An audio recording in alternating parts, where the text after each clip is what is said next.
Leo Russell is a therapist, but also the founder of the Adapt Washington and Entheo Society of Washington programs. Both of these programs are geared towards the decriminalization of entheogens, psilocybin, and other plant medicines, as well as bringing awareness to the communities about what these plant medicines can do and how they can help us. Today on the show, we're going to talk with Leo about the journey that she's had with the Decriminalization Act that has been recently passed, as well as her personal views and thoughts about psychedelics and how they can help humanity. Psychedelics have been part of my journey for quite a bit of time now, and I've found a lot of success with utilizing them in my personal healing. And I'm really excited to have this conversation. I hope you get something out of it. We'll see you on the other side. All right, welcome back to the show. Today, sitting across from me is a newer person that I've just met. I was introduced to Leo by Suzanne Silvermoon, who I had on the podcast a couple weeks ago. So Leo's joining me today. Currently started the ADAPT program for Washington, the Entheo Society for Washington, and has been a therapist in many different ways, family counseling, things like that, for a number of years. I was really excited to talk to you as soon as Suzanne mentioned your name and told me what you do. I've been a big personal advocate for plant medicines since I started responsibly using them within the past 10 years. Definitely experimented with all kinds of stuff as a teenager and went into it with no understanding and no appreciation for the journey, just wanting to watch the wall melt and feel cool things. But as I stepped into it as an adult and utilizing this as a healing journey and a healing modality, it's completely changed everything for me. And plant medicines, especially psilocybin, microdosing, has, for my personal journey, changed my life in a very beautiful way.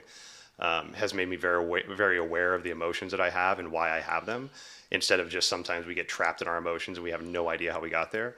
Psilocybin has, for me, given me kind of a roadmap to figure out where that trigger came from, how I can sit with that and repair that trigger and show it love instead of just ignoring it. So the work that you're doing and the understandings that you're now bringing to the public with psilocybin is something that we should have been doing for a long time. I think the world probably got scared when Timothy Leary and Ram Dass back in the 60s were like, everybody should be on acid. And it's like, oh shit, pump the brakes, buddy.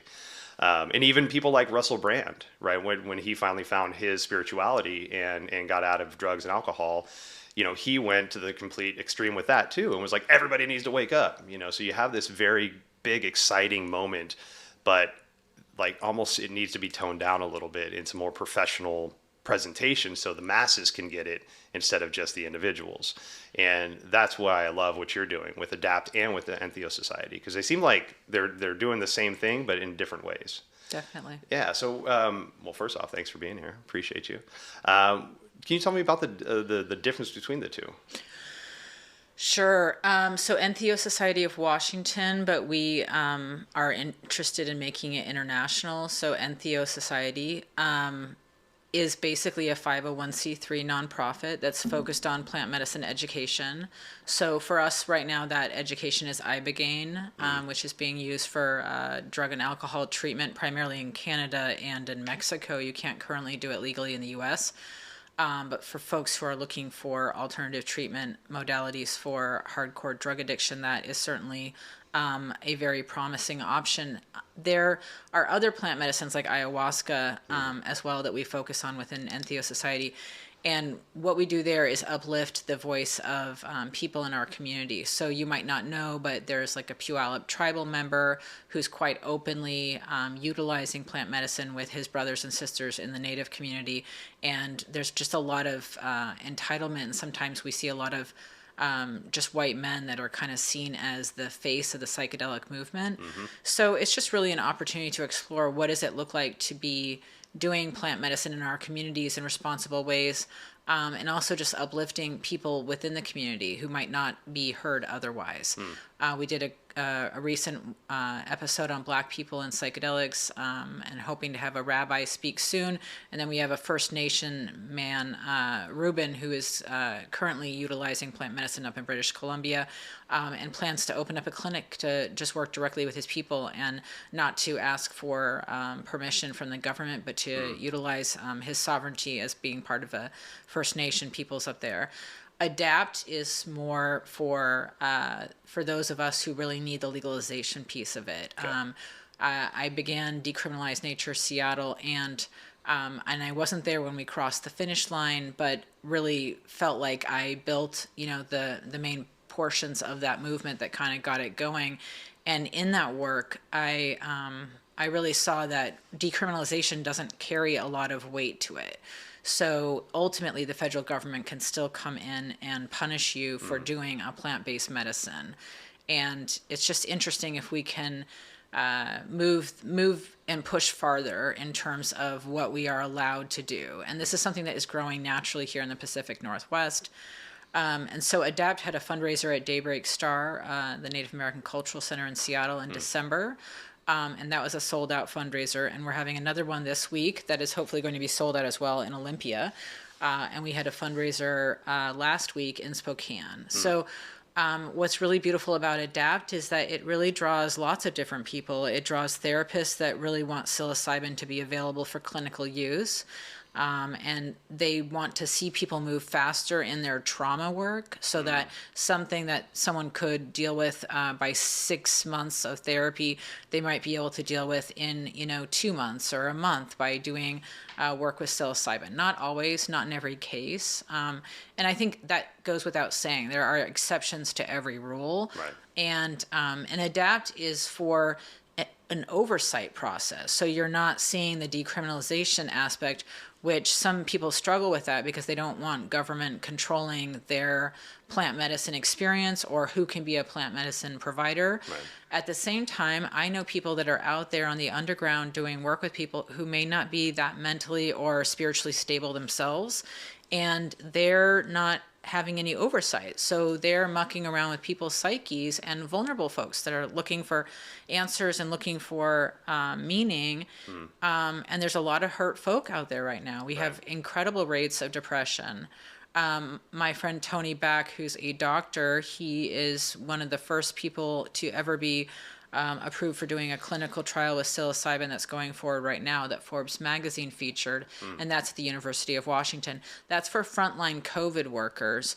And I think he was able to get that approved by the DEA specifically because you're seeing such high rates of depression, especially in the Pacific Northwest. Right.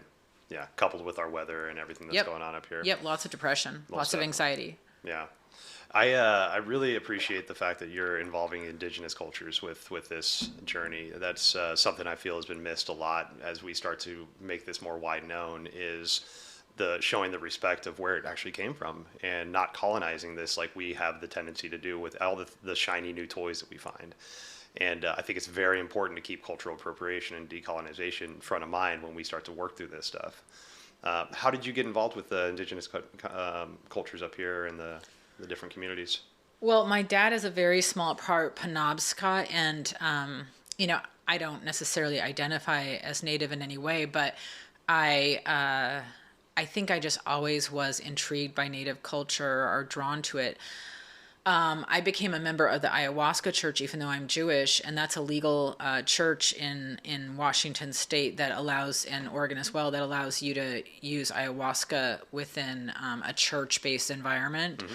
And within that community, I saw a lot of people come up from Brazil and who were indigenous users of the medicine and would really kind of instruct people on and their cultural ways of using that medicine. But my work with the Native American community locally here in the Pacific Northwest began right when I became a therapist.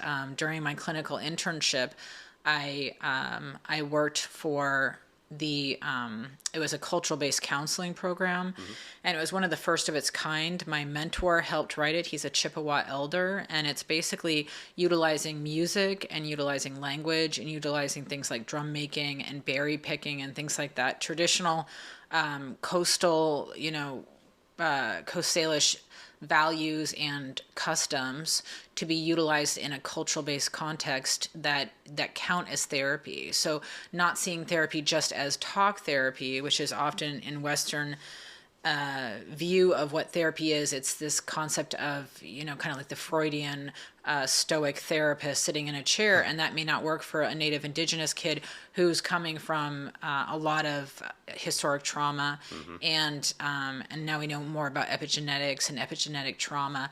And also poverty. When we look at poverty in this country and the impact of poverty and what has been done in terms of the boarding schools and generation after generation of kids who may have escaped from that lineage of boarding schools but are still carrying the remnants of that. Right. So that brought me to Daybreak Star, which is where I began my internship. And Pete Blair, who's my mentor, his work has gone on to be used by the Snoqualmie tribe, Makah tribe. And he's really into how can I go and do like fishing with a young man that maybe is like struggling to feel heard, maybe being raised by a single mother, kind of grasping for male role modeling and not knowing who he is as a young man in his society. And the stereotypes out there for Native people are very dysfunctional. It's very much like you can be a murdered Indigenous woman, you can be like raped or taken advantage of by men, or a drunk on the street, just lots of negative imagery. And there aren't a lot of positive role modeling that we see like upheld in our culture. So I think by working within that community therapeutically, I gained a lot in terms of humility, hopefully, but also just like general awareness about like how Native Americans have been done so wrong. Right. A lot of times we don't even realize how bad it is. We Right. have our own quote unquote understanding of it. Maybe what we've read in books, or maybe we've had actually a conversation with an Indigenous person, but the depth of that systemic like oppression and just stealing and just it's so deep that I do talk to a lot of people that get defensive when you start to talk about that, kind of like when Black Lives Matters, that term first started becoming, a battle cry. A lot of people were like, no, all lives, all these things, but you don't really realize until you dive in that the depth of the pain and suffering that these entire cultures of people have suffered. And again, like we're right on the precipice of doing it again if we're not careful. Right, taking this plant medicine that these cultures have been using for centuries, that probably have been hiding this medicine for centuries so that the white man doesn't get it, and now we found it. Now we understand the usages of it theoretically, and now we're just gonna maybe put it out there for all the world to have. I appreciate that's the things like that. What you're doing, you're keeping it responsible. We got to keep this responsible.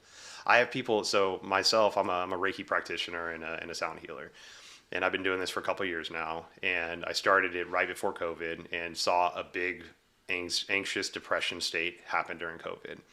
And I can't tell you how many of these people have talked to me and said, "Hey, Adam, I want plant medicines."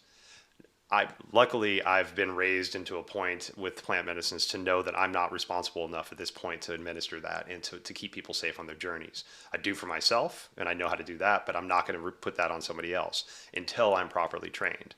And that's the thing that I love now too, is that now that this is becoming more popularized and more legalized or decriminalized, now there's more training programs on how to utilize these in practices, that I don't have to have a litany of letters after my name to go take these trainings. I can go down to Oregon to Paul Austin and take his training, that he's worked with indigenous cultures and has an understanding of everything from DMT to Ibogaine ayahuasca, and have a training like that, a very safe, accredited kind of thing, or go work with some indigenous cultures. But there's the opportunities now to have that platform instead of just, I read a book and watched a documentary and I think I got this. Yeah, no, I hear you. Yeah. Seems like a lot of people in the field that I'm in are dipping a toe into this kind of new medicine. And well, it's interesting because I see as a culture that we grapple with, there's been a lot of money made on cannabis, right? Yes, And a lot of money made like on the backs of Black men that have been criminalized for hard drugs, and have been really barred from going into making money off of cannabis. So you've just seen this, not necessarily cultural appropriation, but just a real an extension of this racist drug war, where where largely like men in power have been able to kind of corner the market on cannabis. And you see the same thing for psychedelics, like the gearing up for colonizing the great frontier again. And how it's done so savagely is again like reminding us of how the West was won, and just like the ways that people grab these parcels of land and claim it as theirs and exclude others, and it has that tone to it again, which is the antithesis of what we learn in the plant medicine experience, right? In the plant medicine experience, we're learning like, look at our wounds. You talked about that at the beginning of our talk, to sit with our wounds, that our wounds may not go away, but we can get to know them and become friends with them. Like there's a gentleness and can be a real femininity to the plant medicine. So it's very interesting that we are kind of allowing as a culture for things within the psychedelic community to kind of be swayed by that, the urgency to appropriate or to make it commoditized, in a way similar to the way that cannabis has been. But I think there's kind of like a cultural lurch as we do that, because you can't do it. It's like you want to take the cannabis model and you want to apply it to this and say, you can just imagine this like group of guys that like run the world that are like the 1%ers. And they're sitting around a table and they're like, oh, can't we just do the same thing? And we'll send salmon and just do the same thing and cut out those black dudes that wanted to get in because they don't have $1 million to start their cannabis dispensary. Like, can't we just do the same model and just dominate again and rake in the dough? And someone's like, yeah, the only problem is that this isn't cannabis. This medicine is going to change people fundamentally. It will literally shake them up and shift their consciousness. So in my opinion, when people are born into this world, this capitalistic like nightmare or whatever, the first thing you want to impress upon them is that they're like a number and they're a name and they're in a box or whatever. But you also want to strip them of their self-esteem. The first thing you want to do is tell them that they need to buy something, they need to take something, they're not enough, they're not whole and complete on their own. And so capitalism really does that to you. It really does a number on you, right? You're never good enough, you're never thin enough, you're never young enough, you're never competent enough. But if you bought those Nike sneakers, right? If you bought that crap from China, right? Then you'd be happy, right? Or if you could score Sally as opposed to your dumb wife, you know, or whoever, right? However you teach people to always want something different, better, more. So I think what plant medicine does is says, hey there, Max, you don't need anything. You're fine just by yourself. And in our society, our government does not want that. Does not want anyone being satisfied with what they are. And again, it's very similar to the indigenous peoples of the Americas who said, why are you guys fighting over this grass? It's here for everyone. Like, why are you tripping out, man? Right. But we were there to say, no, who owns the grass matters. And they're like, God owns the grass. What are you talking about? You fool. That's, I'm so happy you brought that up, because when I was, the week or so I was preparing for this interview, I actually had that same visual of sitting on my couch and I'm like, what are those 5 old ass white dudes that run this world sitting there thinking that they're going to just rake in this tax money and not understand that plant medicines and psychedelics and all these entheogens that are being now put into the world in a legal, decriminalized way are going to change the actual physical way that these people think and act and understand the world. And so, like I picture like this Scrooge McDuck kind of scenario, these fat cats, backstroking through their gold and all this shit, while the rest of the world is finally awakening to the bullshit that we've been given. And this lie of war and deceit and greed is all normal. And these people that want to take care of the planet and want to live in a love and embracing world are the ones that are weird. It's like, I don't understand. I do understand, but and the thing is that if you look at the criminalization of the hippie, right? If you look at the Woodstock movement before Nixon came down hard and started planting his goons in these groups, agent provocateurs in these groups, right? In the anti-war movement, in the civil rights movement, right? Like Martin Luther King Jr.'s best friend was an informant for the FBI.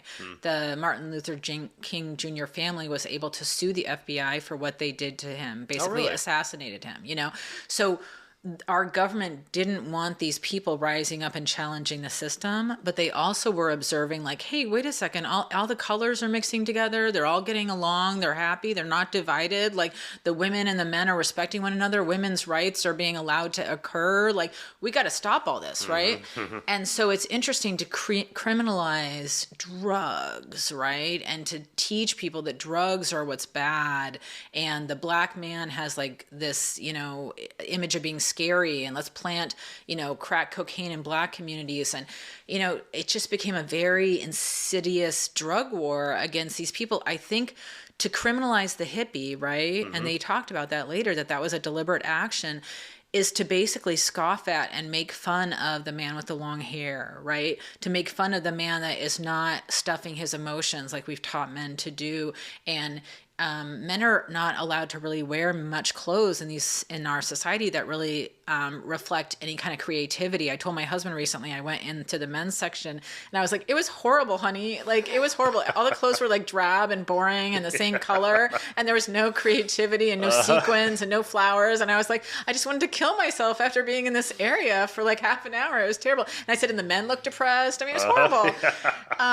And the thing is, I think if you look at the 70s, we allowed men to wear bell-bottoms pants. We allowed men to wear like long, sashes and scarves and Paisley and have some stuff. Panache. And like, it's bizarre that we said, no, we need to squeeze men into suits and suffocating ties and make them miserable and like hate their wives and become alcoholics, and so I think in criminalizing the hippie, we're then criminalizing anyone that cares about the earth, that cares about each other, that cares about kindness, and that cares about non-materialism, that cares about the environment and women's rights and men's rights, and that they don't have to be exclusive. And so I think when we pity that person, like they're the fool, right? Because they can't get a 9-to-5 job because they don't have the druthers to sit there and be miserable like the rest of us at their desk job. Like, it's really an eye-opening experience to think about what plant medicine can do, because I think it can wake people up to realize like,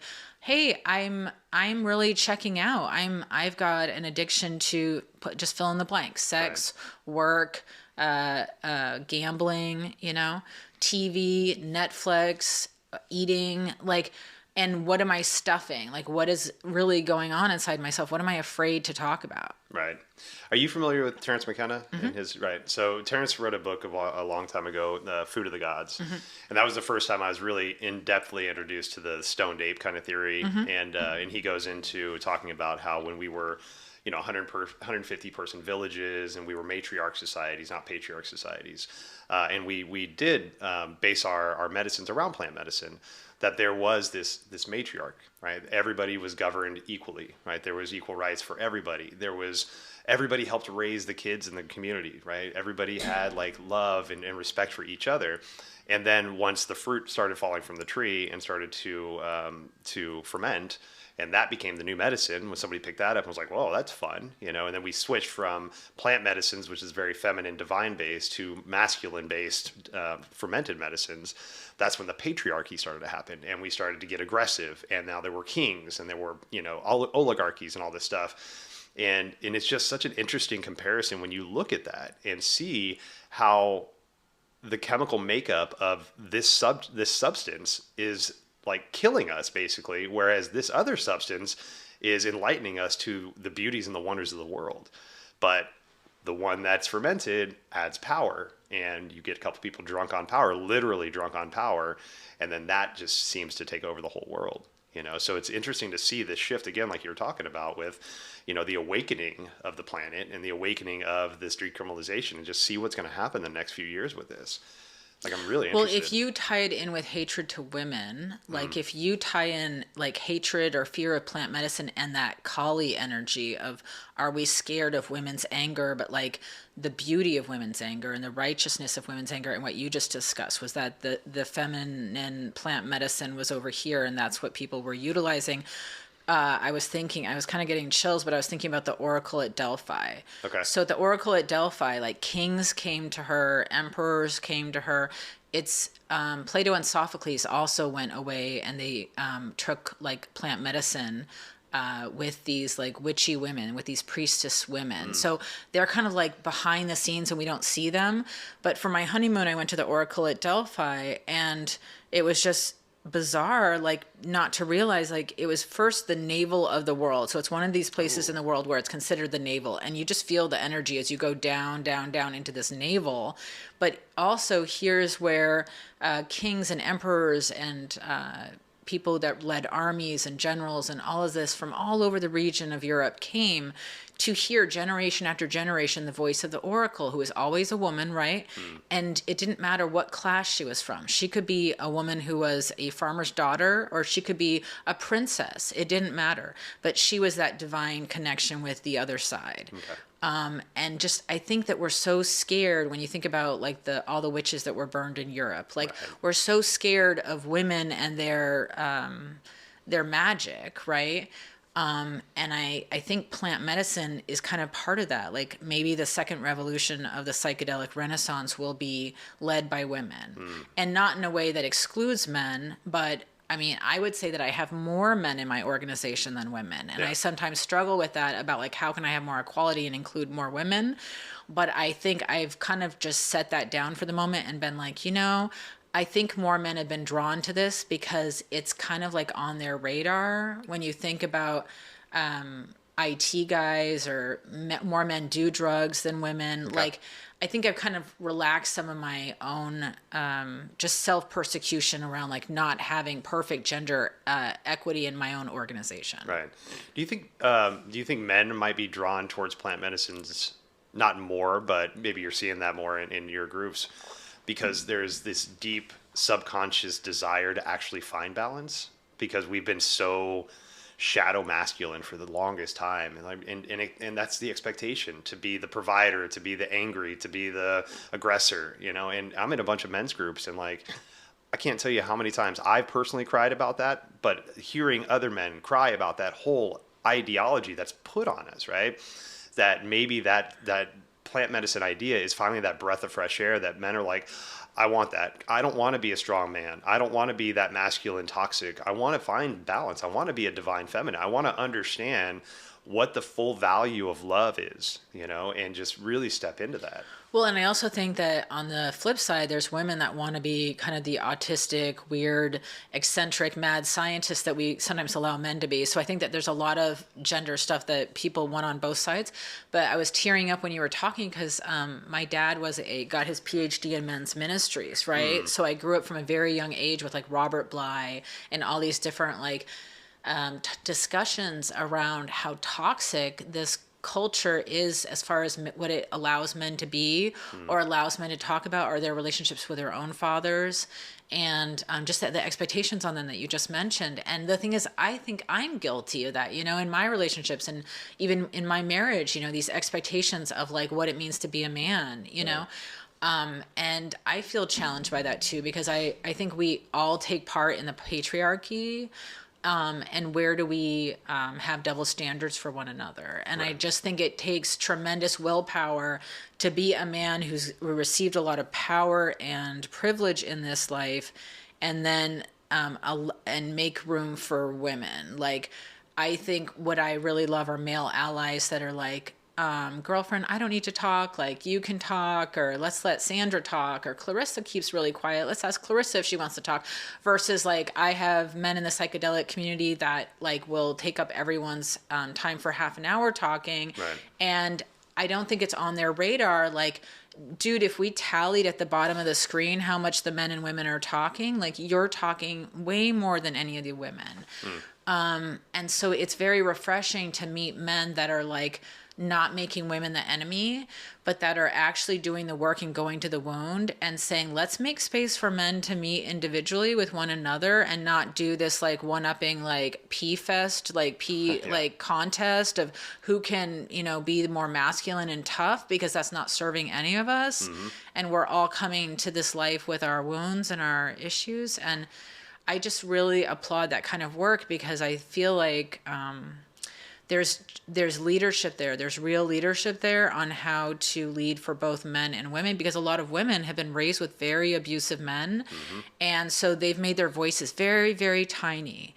And so meeting a man like you or a man on that path means that they get to allow themselves to feel safe. And for some women, maybe that's the first time in their life that they're feeling safe. Right, right. I have so my path is, we all have our paths, right? I was a very toxic male for a long time, and I can honestly say that my spiritual path, it didn't start until I had kids, but once I had kids and I started that path, and I have two daughters, and my God, like it's so glaringly crazy, just right in your face about how unequal this place is. And I went to I actually sat in. I was lucky enough to sit in a feminist class at the University of Washington for 3 sessions.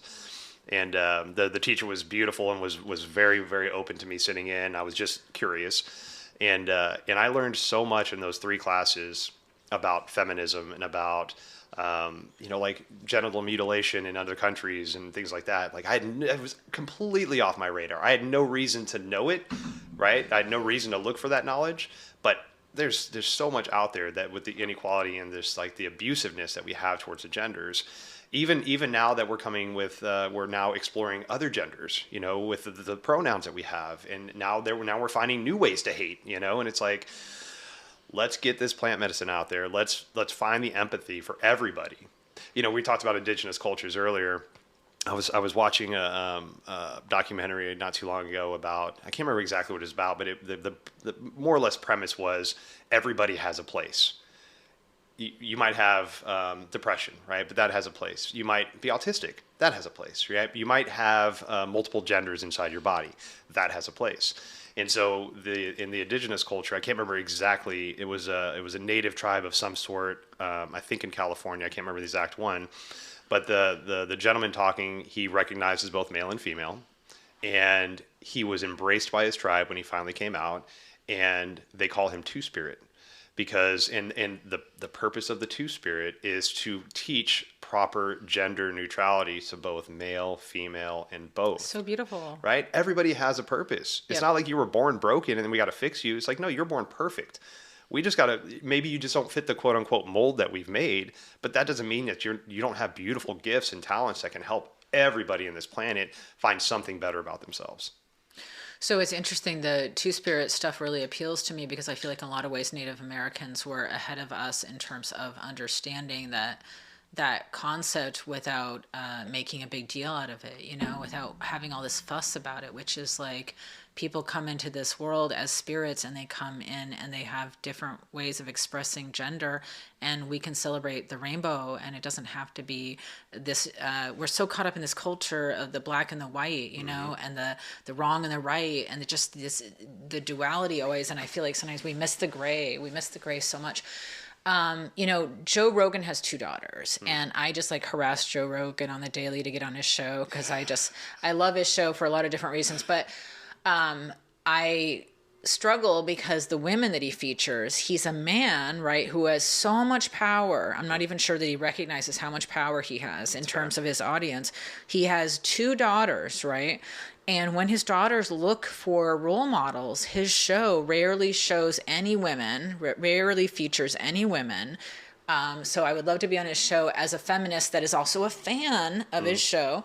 But I also want there to be role models for women in the psychedelic movement that are not just the Kama Sutra goddess who's like, come to my workshop and we'll work on our yonis, That's not a role that I'm interested in, right? Right. And then I also don't want to be the earth mother that's there for everyone's sadnesses and healing men and, doing all this work where you get to be the eternal mother and put your head on my breast and I'll nurture you. Like, I'm not interested in that role either. So where are the Kalis? Where are the Joan of Arcs, right? Our Pele, the volcano goddess from Hawaii, I want to pour lava on everything. I'm just kidding. I'm just joking. I won't pour lava on you. But what I'm saying is I thought it was very beautiful that you had these daughters and you're like, wait a second, the world has different expectations of these little girls, or these little girls don't have as many opportunities, or people are like, go hug Uncle Sam, little Sally. And Sally's like, I don't want to hit this man hands on my body. Are you kidding me? And they're like, do it. Be a nice little girl. Right. Like, where's your smile? Go say you love him. Go say you thank him. Like, why should I have to go love some man who's creepy. Like, Yep. ew. So I would just imagine that Joe Rogan at some point might realize, like, hey, I've got a bunch of white dudes that I'm constantly interviewing, and my daughters are seeing this. And why can't I have someone cool like Leo Russell on, you know what I mean, to talk about the psychedelic movement, to talk about how cool it is to explore consciousness. And there's a moment where Joe Rogan interviews Paul Stamets, and Paul Stamets takes this huge amount of mushrooms. Well, I've taken a huge amount of mushrooms, right? But when Joe Rogan, like, his mouth just falls open, and you're like, wow, you're so deep, Paul Stamets. You're like, wow, you're just like so brave to go into this wild frontier, Paul Stamets. And it's like, well, I've been that brave, right? So I want Joe Rogan's mouth to fall open when he's sitting across from me and he hears about my psychedelic experience. Damn straight. But I want the little girls more than anything else. When I get defeated by my work in the movement, I think about those little girls that are out there that someday will want to lead in the psychedelic movement. And I want them to feel like they have a place. I don't want it to be as hard for them as it has been for me. And so that's just an important thing to recognize is I may not be a role model for a boy. I might, but but when I think about those little girls, I want them to imagine being able to grow up and they could be in the psychedelic politics. And it's not always like, I'm going to be a Kama Sutra, yoga queen at the Kama Sutra festival, and that'll be my role in the psychedelic movement. I want to feel like little girls can grow up and say, I want to be a psychedelic politician. Is that why you started the Strong Women in Psychedelics Politics? Well, with Sari, who leads Decriminalized Nature Oregon, I think I was just having a lot of conversations about being shut down in the movement and like feeling like it was kind of a bro fest. And these guys are nice and they are not meaning to do this. And sometimes like we're like the professor that goes into the jungle and stomps all around and throws some coins down to the village children and gives some malaria pills, and we think we're doing a good job. We don't recognize that by tromping through this community, we've now like screwed up their ecobiome, like because we've brought in outside like particles and chemicals on our shoes, and we don't realize that by throwing those coins down, now people are fighting over those coins when we leave. Do you know what I mean? We don't realize our footprint. And so like a lot of these dudes like are men that have been my friends and like things like that, and it's just hard to recognize like, wow, they don't realize they're being exclusionary or are cutting women out or not making space for women. They're like, well, they can come, they can push their way through, it's real easy, there aren't any here, but it's real easy to get here. And so I think I talked with Sari quite a bit about feeling like when women are nags and just bitch all the time, they don't get a lot of support. Like people tune out. There's like something in our culture that as soon as you hear women start to complain or get angry, there's something that like almost like we've been trained from a young age, like, oh, she's a bitch, like tune that out, right? So if we could make it like fun or powerful or exciting, and so far we have 800 women in our group. Damn. And what's lovely to see them supporting one another. Occasionally you'll have these women that come in that like clearly have been indoctrinated into the patriarchy and want to break other women's spirits or put them down or just hate on them. And you kind of have to tell that sister, like, I'm going to mute you, or you're not going to be in this group, or, you need to check yourself.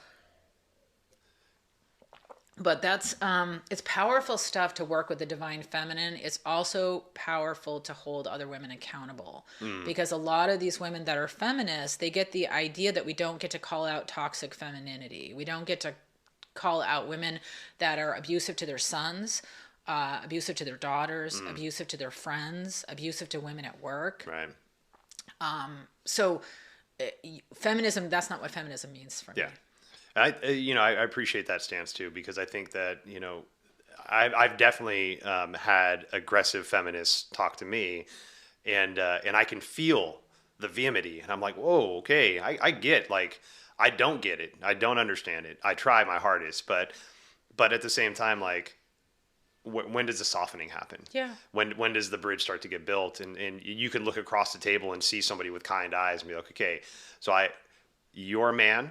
I've had bad experiences with men, but I see a difference and I'm going to extend a hand, right? And I know it's hard to do that because we've had so many centuries of this oppression. But, I think that, one of the things that I've experienced a lot of is when people get called on their ignorance, with aggression. They dig into that ignorance because they don't realize they're digging into it. They just want to feel safe. So if you have somebody that's sitting across from you that says something ignorant and you immediately attack them for that ignorance, that adds to the problem, so asking those leading questions, what did you mean by that? What's going on there? A lot of times we don't realize how ignorant we are until we're able to unpack the ignorant statement and realize like, oh shit, I'm the bad guy. I had no idea I was the bad guy this whole time. I'm the asshole. Yeah, I'm the fucking asshole. Like, Jesus Christ. Well, this is why I think humor is really where it's at. Because if you look at the plant medicine community, like no one is laughing at themselves. Like everyone is taking themselves very seriously, right? But a true shaman, a true heyoka is going to be someone that can laugh their ass off at their own foolishness, their own stupidity, their own ignorance, right? Their own clinging to whatever they thought they were, right? Yeah. And so what we need is more stand-up comedy within the plant medicine community. Yeah. And I think that would resolve a lot of these issues. Yeah. There's a guy I follow. I love his podcast. His name's Aubrey Marcus. And he does a lot with plant medicines and things like that. And he's got a statement that he makes quite a bit that says, you can tell the spiritual master by the sound of their laughter. Right. And it rings true, and I find that very strongly on myself because when I started my spiritual journey, I got very serious about it and was very stoic. And I'm like, I'm fucking meditating. I just took my microdose. I'm gonna, and then, I'm like going along. I'm like, man, I'm more rigid now than I was before. Exactly. Like, what the fuck, man? And it's like, how do you soften? How do you find that balance? Exactly. I have a friend who became a leader in the Santo Daime church that I became a member in. And when he started off, he was an easygoing kind of guy. He was an easygoing kind of dude, And now he is extremely rigid. Like everything is in the Santo Daime like religious way, but it's so like by the book that there's no room for like, I don't know, just being a chill human being. And I think sometimes like these people that are like devotees and zealous devotees of anything, when we become zealous devotees of anything,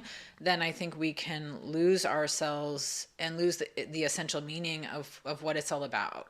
Right. And so you can just imagine this person who's been a student of like this great like guru forever and doing it just like the way the master said in the book. And then he finally goes to meet the master and the master's like smoking a cigarette and like, I don't know, like maybe he's masturbating on the side of a mountain and acting like a fool. And the guy's like, I don't get it. How can you be like this? And the master's like, yeah, like this is not all about taking life seriously. Right. That's not what this is all about. Right. And if you thought that this is that was what this is all about, then you got it wrong. And so I think a lot of times we think spirituality is that. It's this adherence to values, but sometimes values can become our own prison. Yeah, definitely. We're fucking human beings. We got to be humans, and to be humans is experiencing the emotional spectrum.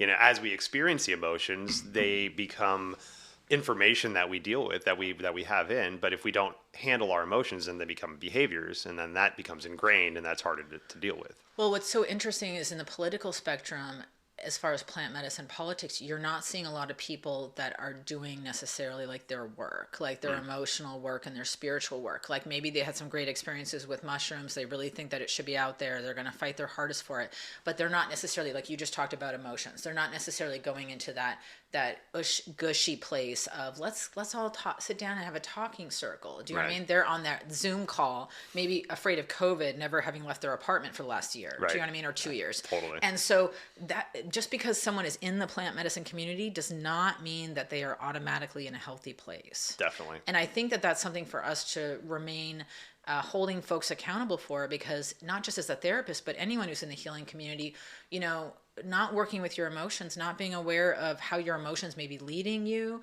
not being aware of your own shit. That it's almost like we need a coven of witches, and warlocks or whatever, the male equivalent of witches is, but to really govern like people's capacity to handle these medicines, which are like touching God if you're going to be a steward for these medicines, but to do so in responsible ways. Like, are you working on your own shit? Have you gone in to check in with Clara, the head witch, because she wants to give you some feedback about your taking yourself so seriously or being bossy with other people or whatever. And so I'm just concerned that that people lose track of maybe they did the medicine, but then they went did all this work, but they lost track of what the medicine would really want them to be doing. And these medicines have their own spirits. Yeah. They are communicating with us. They are like deities for some people. Mm-hmm. They're really consciousness. And so I think that that's a hard pill to swallow for the cannabis entrepreneur, because this is something, cannabis doesn't necessarily talk to you in the same way. Right. Yeah, there's a whole nother level of connectiveness with plant medicines outside of cannabis, and it's I would imagine getting deeper into this now world and it becoming capitalistic in a way. We have to be really cautious about who's coming in and what kind of venture capitalists that have what kind of bankrolls and what their intuition or their meanings are behind this stuff. We probably be very, very cautious about that stuff. Do you think that, because I know in Colorado psilocybin you can buy at a store more or less like you can at the weed shops here, I think. Because I think it's been legalized to the point in Colorado where you can go to the stores and buy it. Do you think that'll ever happen in a place like here in Washington to where it's going to be readily available like that? Sure. I think it's all just slowly, just like cannabis, just slow little this and that until it's available like that.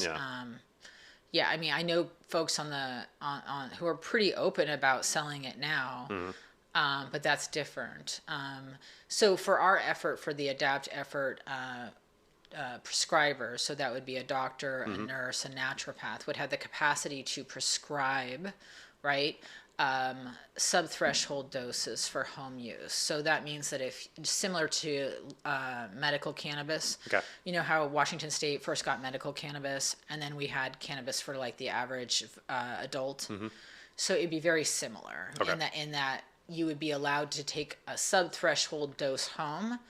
So a sub-threshold dose would be what's, commonly called a microdose. Okay.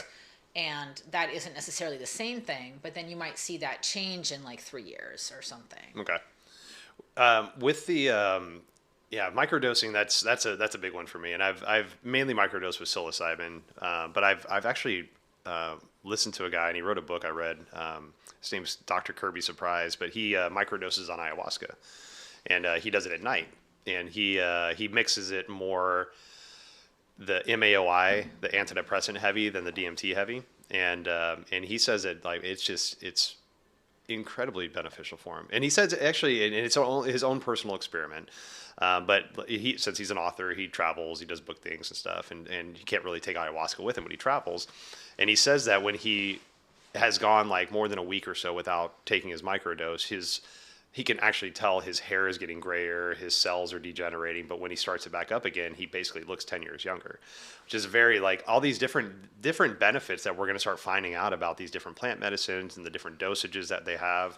And hell, even plant medicines we don't even know are out there yet. Right. What combinations are going to talk to the next ayahuascarian or shaman to say, hey, this root and this leaf this time, buddy. Right. There we go. Right. No, I definitely worry because big pharma makes so much money from people being sick or being depressed. Right. And if psilocybin is more effective than general antidepressant use, do you know what I mean? Mm-hmm. You might lose a huge amount of revenue. Right. And so I think to some degree it's disheartening to think about there's a war against plant medicine. Right. So as much as people like want these things to be available, some folks really don't want people healing. Right. Yeah. And especially, I mean, I think ibogaine is one of the biggest examples of that. There's 50% success rate with taking people off of opiates. Yep. And I think the best therapy we have in the States is like 5%, 7%. Right. This is 55%. Right. No, it's heartbreaking and it's stupid and it's moronic and it makes no sense. Yeah.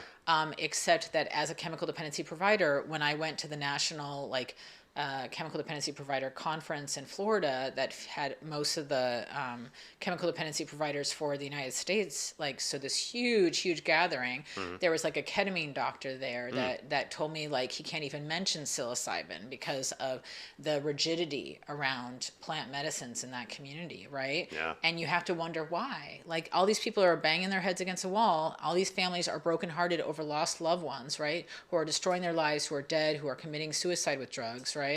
and we have a method for getting them off, and no one's talking about it. This is insanity. Yeah, definitely.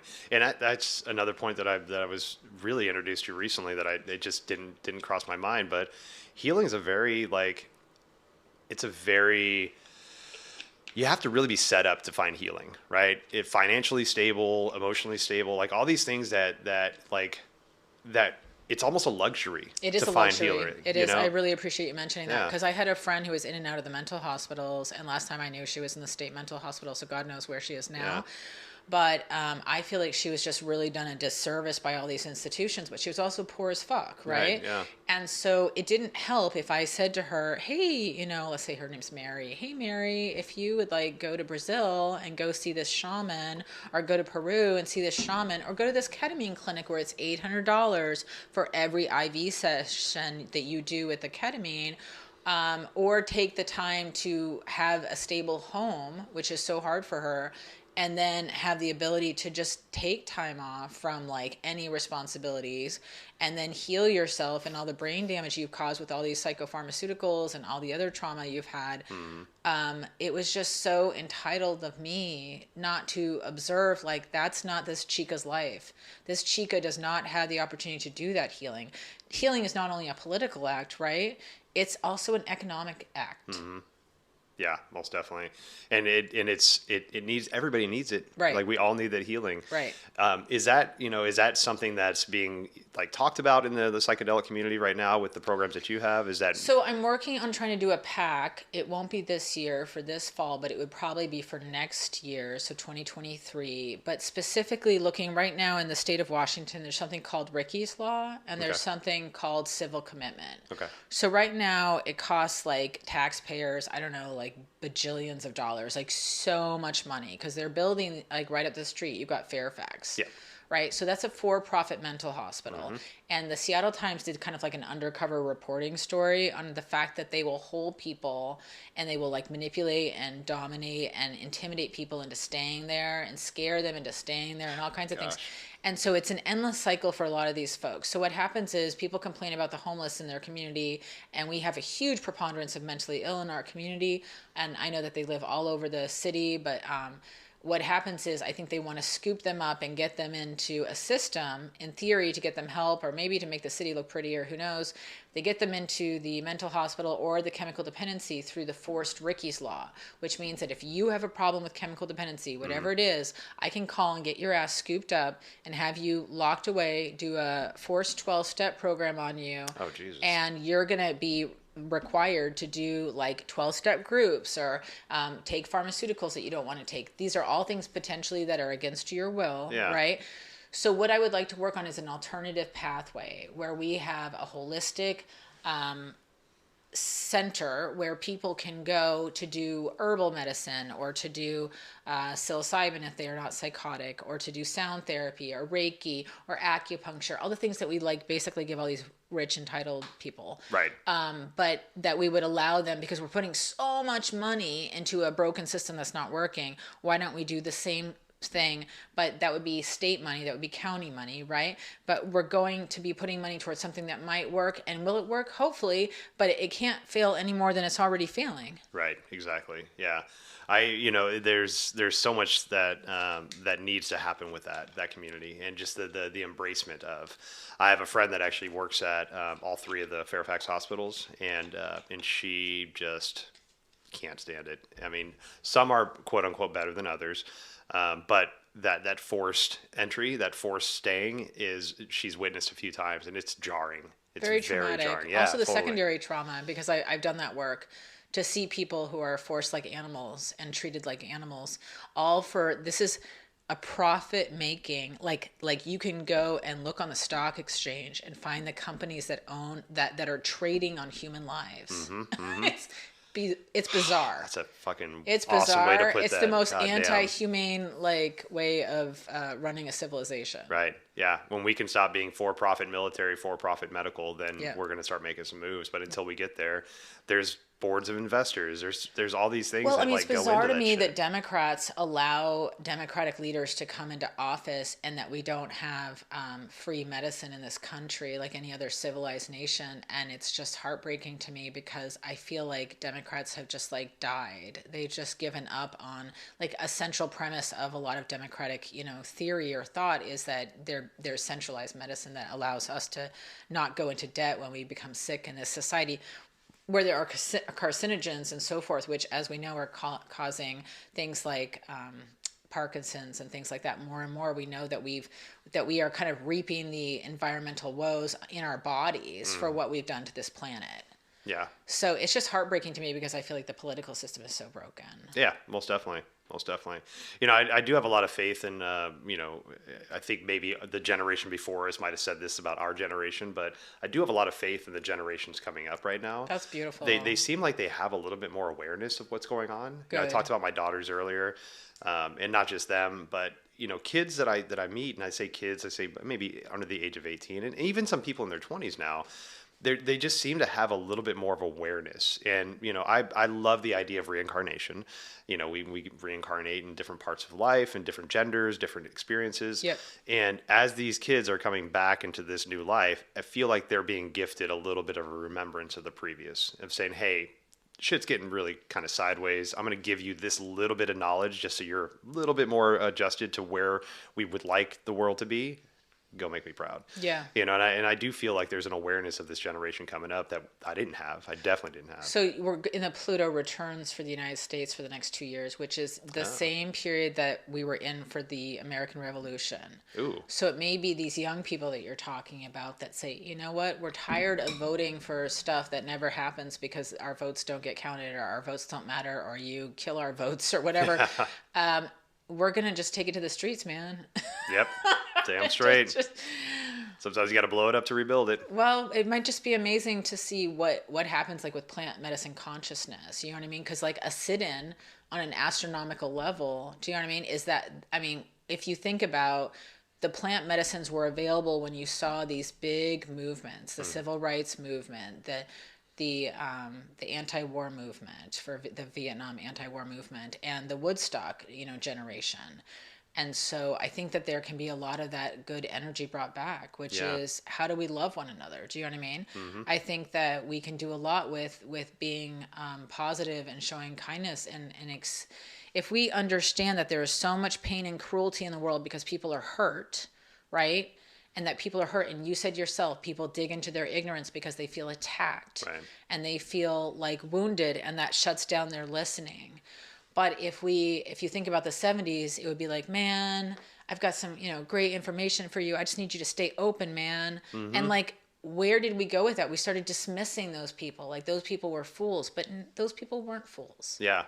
Well, maybe now that the psychedelic movement's coming back, we can start to look at those folks again. Or the medicine works through people. Like the medicine reaches through us. Like if you really want to follow McKenna's theory, I mean, you're talking about, some of that stuff is kind of almost like an alien species that has come down and is going to work their magic through us. Like we are the hand and they pick us up and they're like operating us like we're just this floppy like robot hand on the ground. And they're like, oh, we can operate this. Yeah. They're up there with their marionette strings, just puppeting marionette us over strings, there. Yeah, man. totally. And the thing is, so far, it doesn't seem like they want anything bad. They just want like a world of happiness and creativity and imagination and appreciating this beautiful planet that we've been blessed to reside on until we leave our meat package. Like, how bad is that? You know what? I love that. I used to hate this meat suit, and I'm like, I'll rock this meat suit till I'm done with it, but. Rock it. That's you should have a T-shirt that says, I'm gonna rock this meat suit till I'm done with it. Have some fun in it. Well, that's another thing that bothers me is I used to work in the Olympia Co-op and I would see all these people come in that presumably care about health, right? Mm-hmm. But they would be so afraid to touch someone else because of germs, right? Yeah. And so afraid to smile or goof off or fart or just, be human. And they would just seem so uptight. And I just kind of imagine, like, as much wheat germ as you're eating, like, you seem like a miserable fuck. So I mean, then you see people who eat like Coke and soda and McDonald's and they're happy and laughing and jovial and maybe they got rolls of fat, but like that fucker's going to live a long time potentially because they're joyful. Right. Then that's and so let's not forget that joy matters. Yes, yes. It's not just the knowledge that you hold. It's not just the flax seeds, man. Yeah, right. It's not just the flax seeds. I'm on a strict chia seed diet. No, I'm just so tired of these people that are like, I can't eat gluten, I can't eat this, and no GMO, and it's just a lot of work. It is. It's exhausting. Well, what's next for you in the Entheo programs, the Adapt Washington? What are you guys doing next? I'd like to raise enough money for a building in downtown Seattle for Entheo Society and hire a full-time person to do outreach and education with the public. Okay. So that's what I would like to do with Entheo Society, and also start some charter kind of points for Entheo in Oregon and Hawaii with two folks that I'm working with now. And then explore more with the podcast for strong women in psychedelic politics, which means interviewing different women in the community, one of whom is an astrologer, a really interesting woman, just because we've kind of always deemed astrologers as being kind of woo-woo, and to just try to acknowledge, like, why are we hating on astrologers? This woman is, like, fantastic. So it's just really interesting platform there. And then as far as Adapt, we're going to try to do a press conference soon here, just to kind of launch it on a national level to let folks know that we're collecting signatures and we're here and we're large. Hell yeah, most definitely. Yeah. Is there anything that you want to put out there that listeners could help out with? Sure. Go to adapt-wa.org. So adapt-wa.org, and there's a volunteer portion if you want to fill out the volunteer information, or if you want to download the signature sheet, you can download. It's going to be Initiative 1886, and go ahead and get your homies to sign the signature sheet for the ballot effort and send that in. Beautiful. Yeah. Very cool. Yeah. Well, thank you so much for being here and sharing your journey, sharing your knowledge. I love this conversation, and I think that I'm so happy to be part of this era of the pushing forth of in whatever capacity I can be, and meeting more people that are higher up and more active in this is so beautiful. And just to hear your story and to know where you're coming from and what you're working on, if I can be of any help at all, like, please let me know. Okay, I will. I love what you're doing, and I appreciate everything you do. Okay. Talk to you soon, love. Thank you so much for spending time with Leo and I. There was so much depth to that conversation, emotion to the conversation. It was just so beautiful, and I really, really appreciate Leo's time. Check the show notes out for any links, how to help Leo in her journey with the Adapt and the Entheo Society of Washington. And if we can do anything to help you out on your personal journey, please reach out. Thank you so much for listening. Please subscribe to the podcast, and obeisance and love to y'all. We'll see you soon.